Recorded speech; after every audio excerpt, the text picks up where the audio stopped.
perkasakan bahasa Melayu ke peringkat global itu antara topik kita nak kongsikan. Pertama, di slot Saat Pagi Malaysia hari ini, bagaimana sebenarnya kita boleh turut menyumbang ke arah memperkasakan bahasa Melayu ini. Ya, betul. Dan salah satu usaha yang dijalankan oleh pihak kerajaan dan juga Kedutaan Malaysia adalah ini satu majlis penyerahan buku-buku bahasa Melayu kepada universiti di Beijing. Jadi kalau kita dapat imbas kembali, kalau di China ini merupakan satu negara yang mempunyai universiti ataupun fakulti pendidikan yang mengajar bahasa Melayu ini. Di China, lebih kurang 15 buah universiti mempunyai program bahasa pengajian Melayu di seluruh negara yang terdiri daripada tenaga pengajar seramai 36 pensyarah China dan 9 orang pakar Malaysia. Jadi bilangan mahasiswa China yang sedang mengikuti program tersebut pula seramai 446 orang, manakala bilangan lepasan jurusan bahasa Melayu telah mencecah kepada 800 orang. Ini yang berlaku di China. Mereka memertabatkan bahasa Melayu juga di sana. Kita kongsikan ini merupakan satu majlis penyerahan buku bahasa Melayu kepada universiti-universiti di China, telah disempurnakan oleh Tuan Yang Terutama Raja Datuk Nur Shirwan Zainal Abidin yang merupakan Duta Besar Malaysia ke China pada 29 Mac itu semalam, bertempat di Kedutaan Besar Malaysia di Beijing. Dan untuk pengetahuan anda semua, dalam ucapan Raja Datuk Nur Shirwan, beliau ada menerangkan bahawa Kementerian Luar Negeri Malaysia sedang memfokuskan promosi diplomasi kebudayaan melalui pejabat-pejabat perwakilan Malaysia di luar negara ataupun lebih dikenali sebagai malawakil. Jadi malawakil ini antara mereka yang bertanggungjawab untuk memastikan agar segala bentuk usaha yang telah pun direncanakan dalam kita memartabatkan bahasa Melayu di negara tembok besar China ini dapat dijalankan. Ya, insya-Allah itu salah satu usaha kita. Dan hari ini untuk kita bercakap mengenai pemerkasaan bahasa Melayu ke peringkat ASEAN dan global, kami sangat berbesar hati bersama dengan Ketua Pengarah Dewan Bahasa dan Pustaka sendiri, iaitu Datuk Abang Salahuddin Abang Syukiran ke set Selamat Pagi Malaysia. Assalamualaikum Datuk. Assalamualaikum. Terima kasih saudara Rizwan dan Suhada. Ya, Datuk. Jadi bahasa Melayu ni kalau kita tengok tadi kan merupakan salah satu bahasa yang paling popular di dunia. Tangga ke-10. Penuturnya begitu ramai sehingga kan kalau di Mekah itu salah satu bahasa yang digunakan adalah bahasa Melayu.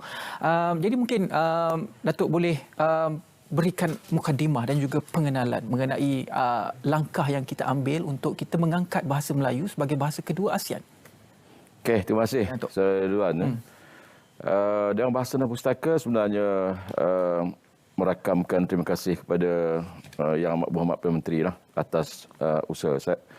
Saya rasa inilah julung-julung kali seorang pemimpin menyatakan secara jelas arah tuju yang melibatkan bahasa kita. Yang Amat Berhormat Perdana Menteri menyatakan beliau akan berusaha untuk menjadikan bahasa Melayu ini sebagai salah satu bahasa rasmi ASEAN lah. Dan ini kita lihat bukan satu perkara yang mustahil, sebab kalau kita lihat daripada kenyataan Yang Amat Berhormat Perdana Menteri sendiri, 6 daripada 10 negara ASEAN sekarang ni memang menggunakan bahasa mereka. Cuma 4 sahaja negara yang menggunakan bahasa Inggeris dalam perbincangan, dalam apa-apa urusan pada peringkat ASEAN. Dan bahasa Melayu ni seperti yang kita ketahui di ASEAN ini merupakan, saya rasa merupakan bilangan penutur berbahasa Melayu adalah yang paling tinggi. Kita ada 300 lebih juta orang penutur. Dan di dunia ini kalau ikut statistiknya, di dunia ini kalau ikut datanya, kita merupakan penutur ketujuh teramai di dunia. Maknanya jumlah penutur bahasa Melayu di dunia itu sangat banyak sebenarnya. Cuma kita selama ini kita tak manfaatkan ruang yang ada, pasaran yang ada apabila kita bercakap tentang ekonomi. Kita terlupa bahawa sebenarnya di dunia ini ada 300 lebih juta. Itu orang yang memang bertutur dalam bahasa Melayu. Seperti yang kita dengar tadi di China sekarang ni. Di China sekarang ni kalau kita lihat minat untuk belajar bahasa Melayu ni semakin tinggi. Sebab mereka pun tahu dengan bilangan penutur kita yang ramai itu, kepentingan bahasa itu boleh ditolak begitu saja. Jadi sebab itulah kita sangat menyokong usaha yang Amat Berhormat Perdana Menteri ini, sebab selain daripada untuk tujuan komunikasi ini, yang lebih penting lagi adalah untuk membina imej negara kita sebagai sebuah negara yang merdeka, sebagai sebuah negara yang ada identiti sendiri. Ini sangat penting, kebanggaan kita kepada negara. So, kita selalu kata kita mesti bangga, kita mesti ada rasa cinta kepada negara kita. Dan bahasa Melayu ini merupakan salah satu lambang jati diri kita. Jadi ini yang perlu kita lihat, bangga sebagai rakyat Malaysia. Ini sangat penting. Ya. Jadi DBP antara yang memainkan peranan untuk mengangkat ataupun memartabatkan bahasa Melayu ini di peringkat global. Mungkin kita boleh berikan maklumat dengan lebih lanjut apa antara plan strategik daripada pihak DBP untuk memastikan agar segala usaha ini dapat dilaksanakan? Sebenarnya kita sudah lama bergerak bersama-sama dengan beberapa buah negara ASEAN ini. Sejak tahun 70-an kita sudah ada kerjasama kebahasaan dengan Indonesia, dengan Brunei, Singapura dan juga Thailand. Ya. Ini kerjasama dari segi kebahasaan dan usaha kita untuk bersama-sama memperkembang dan usaha kita bersama memperlengkap bahasa Melayu itu sendiri. Contohnya MABIM, ya, Majlis Bahasa Indonesia Malaysia Brunei Darussalam. Yang tujuannya untuk mengeratkan kerjasama kita dari segi kebahasaan, dari segi pada awalnya untuk istilah. Jadi kalau kita lihat sekarang ni, kita sudah ada berjuta istilah dalam bahasa Melayu. Dan satu yang menariknya ialah kalau kita lihat apa yang dilakukan oleh negara Indonesia sekarang ini. Negara Indonesia sebenarnya mereka mempunyai perancangan menjelang tahun 2045, bahasa Indonesia ataupun boleh juga kita katakan bahasa Melayu itu mereka akan usahakan untuk menjadi salah satu bahasa rasmi di PBB. Sekarang ni ada 6, kan? Sekarang ni ada 6. Jadi usaha ke arah itu sudah berlaku. Dan saranan yang Amat Berhormat Perdana Menteri ini saya fikir dan kita rasa memang sangat bertepatan. Inilah masanya kita memperkenalkan Malaysia sebagai sebuah negara yang hebat, ya, di mata dunia, yang ada jati dirinya sendiri. Ini sangat pentinglah untuk maruah negara kita. Dan yang kita risaukan sekarang ni ialah pandangan setengah pihak ni apabila yang Amat Berhormat Perdana Menteri menyatakan kita mesti mengutamakan bahasa Melayu, ada pihak yang beranggapan ini semacam zero sum game. Maksudnya kalau belajar bahasa Melayu, bahasa Inggeris ataupun bahasa lain akan kita abaikan. Sebenarnya tidak begitu. Yang kita tuntut sekarang ini ialah sebagai sebuah negara merdeka, sebagai apa seperti yang diperuntukkan oleh perlembagaan, bahasa kebangsaan bahasa utama kita. Jadi kita mesti utamakan bahasa kita, tetapi mempelajari bahasa lain, bahasa Inggeris, bahasa Mandarin, bahasa Arab, perlu kita perhebatkan. Ini yang kita nyatakan, bukan kita nyatakan menguasai bahasa Inggeris, menguasai bahasa Arab, kita lupakan, abaikan bahasa Melayu kita. Ini saya harap fikiran setengah-setengah pihak ni perlu dibetulkan. Ya? Tidak ada siapa yang menafikan kita perlu banyak menguasai bahasa lain. Ya?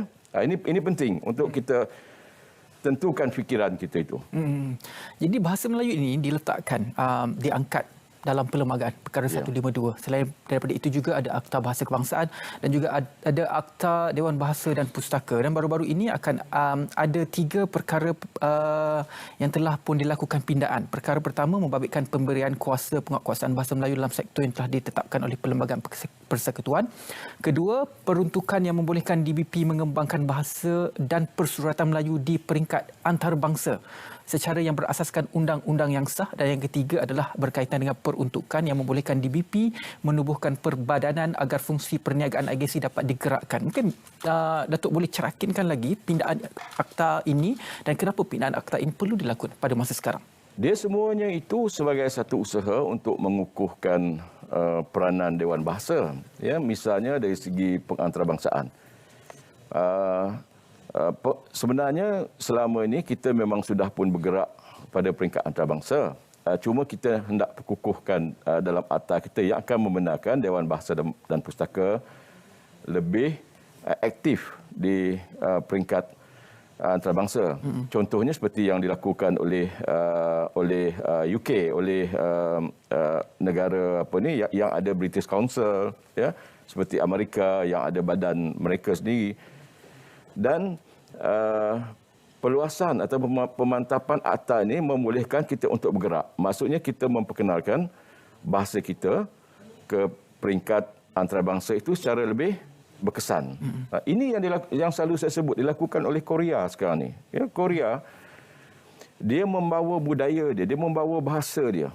Sekarang ni kakak kita, ke adik kita, anak kita sebelah petang mereka akan tersandar di sofa menonton filem-filem Korea. Yang berlaku, kalau kita lihat, pengaruh Korea itu sangat terkesan di negara kita. Kita sudah, selalu saya sebut ni, contoh ni saya selalu saya sebut, kita dah, orang Malaysia ni dah makan kimchi dah. Dulu tak pernah. Tahu pun kimchi tu apa. Kimchi tahu sekarang ni, inilah pengaruh. Maksudnya, Korea datang bersama-sama bahasa dia, bersama budaya dia, memperkenalkan ini satu ruang untuk mereka pula komersial. Jadi sekarang ni fashion pun macam orang Korea, semua dah jadi orang Korea. Bercakap pun anyong jumpa. Ya, jadi inilah ini yang cuba kita lakukan. Maksudnya itu kita samping kita memasarkan bahasa kita, kita akan memasarkan budaya kita, kita akan memasarkan produk komersial kita. Ini. Tapi Datuk, kalau kita lihat Korea ini dia menerusi digitalisasi ya. Ya. Bagaimana bahasa Melayu antara wadah lain yang mungkin kita boleh guna pakai untuk mengembangkan lagi selain pada bidang digitalisasi dan juga mungkin dari bidang pendidikan akademik dan sebagainya. Kita sebenarnya sekarang ini berusaha untuk gunakan semua kaedah yang sesuai dengan filem, ya, misalnya Upin dan Ipin yang selalu saya sebutkan, sekarang ini sudah diterima di negara luar.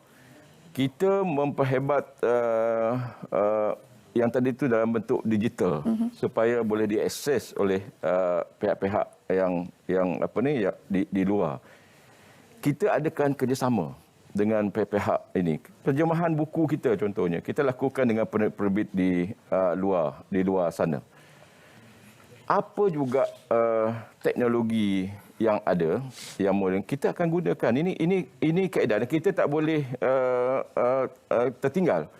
Tadi Sir Ridwan bertanya tentang pindaan akta. Pindaan akta ni antaranya penguatkuasaan. Betul. Ya. Memang tuntutan banyak pihak supaya Dewan Bahasa diberi kuasa untuk memastikan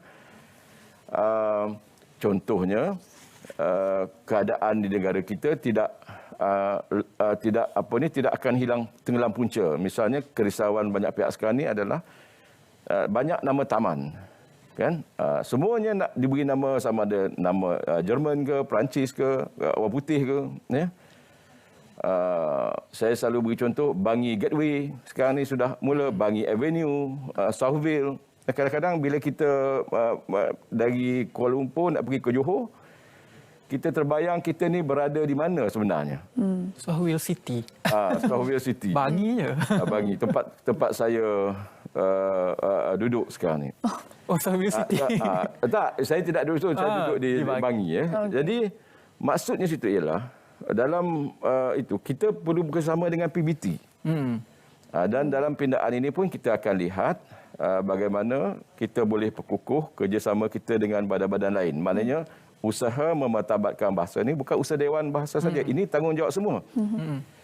Tanggungjawab RTM juga. Ya, kita terima kasih kepada RTM sebab sentiasa memberi ruang kepada Dewan, sentiasa mewawarkan segala ini. Ya. Jadi kita minta kerjasama semua pihak. Okey, baik. Itulah betul. Tadi Nafiq sebenarnya kita di RTM juga sentiasa dari semasa ke semasa akan cuba mengangkat bahasa Melayu menerusi drama yang kita akan kongsikan akan disiarkan pada 1 April nanti, Datuk.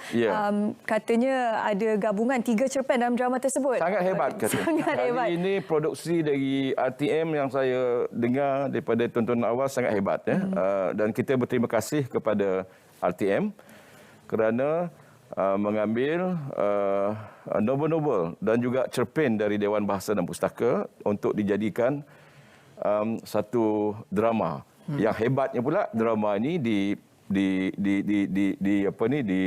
tayangkan sempena 76 tahun RTM. Betul. Jadi tahniah RTM.